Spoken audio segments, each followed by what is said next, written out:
Let's take a deeper look into how AI works in self-driving cars. It all starts with sensors. These include cameras, radar, LiDAR, and ultrasonic sensors. They detect the surroundings, cars, lanes, pedestrians, and obstacles, just like our eyes and ears. This sensor data is then sent to the decision-making AI. This is the brain of the self-driving car. It processes all that information and makes decisions. When to slow down, when to turn, when to stop.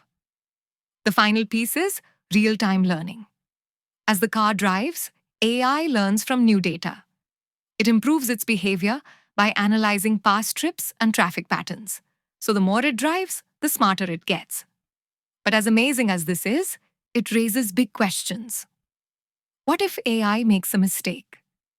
Can we fully trust it with safety?